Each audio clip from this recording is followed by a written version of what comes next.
আসসালামু আলাইকুম রহমতুল্লাহ।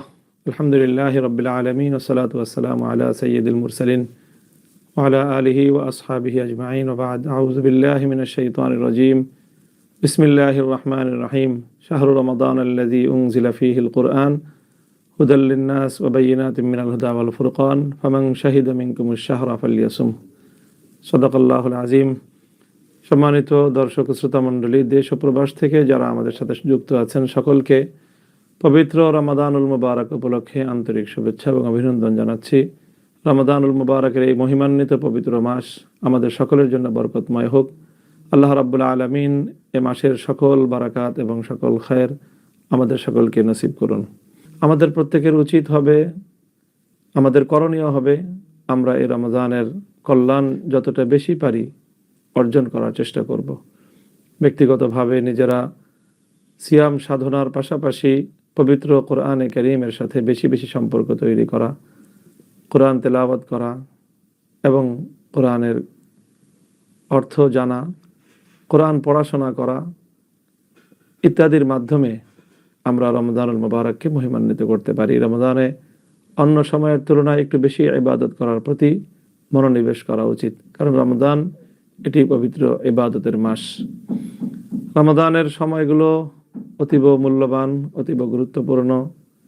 তাই রমজানুল মুবারকের দিনের বেলায় রোজা এবং রাতের বেলায় সালাতুত তারাবিহ সহ অন্যান্য ইবাদতের মাধ্যমে আমাদের সময়গুলো কাজে লাগানো উচিত।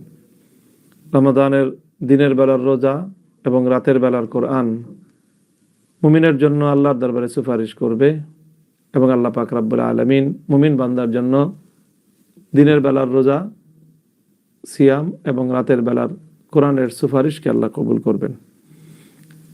প্রিয় দর্শক শ্রোতা মণ্ডলী, আমরা এই রমাদানুল মুবারকে নিজেরা যেমনিভাবে সুন্দরভাবে রমাদানের সময়গুলো ইবাদতে এবং বিভিন্ন নেক আমলের মাধ্যমে উদযাপন করার চেষ্টা করব, ঠিক তেমনিভাবে আমরা অপরকেও সহযোগিতা করব, অন্যদেরকেও ওই দাওয়াহ এবং আহ্বান জানাবো।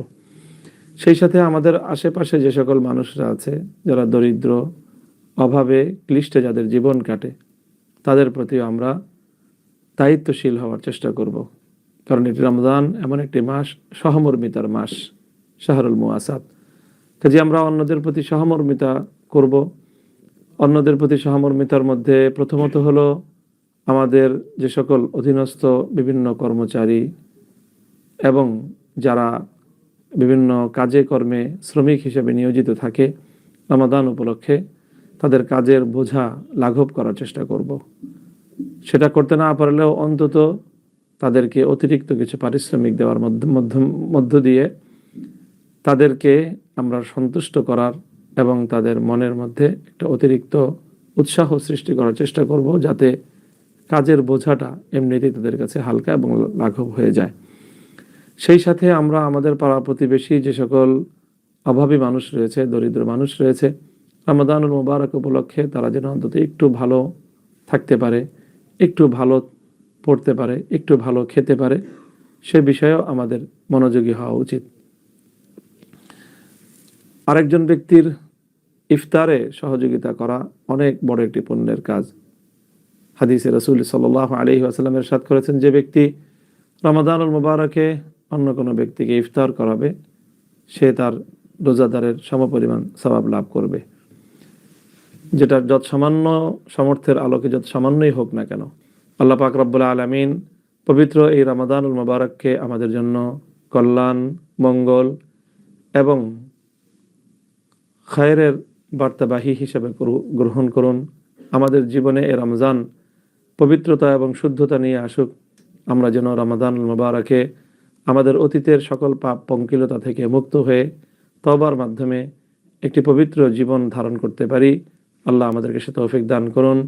উম্মার কল্যাণ হোক, বাংলাদেশের সকল মানুষের এই রমাদানুল মুবারক সুন্দর কাটুক এবং আমরা সকলে যেন ভ্রাতৃত্বের বন্ধনে সুন্দর একটি রমাদানুল মুবারক অতিবাহিত করতে পারি, সেই দোয়া কামনা করে, সেই দোয়া ব্যক্ত করে বক্তব্য শেষ করছি। ওয়া আখিরু দাওয়ানা আলহামদুলিল্লাহি রাব্বিল আলামিন। আসসালামু আলাইকুম ওয়া রাহমাতুল্লাহ।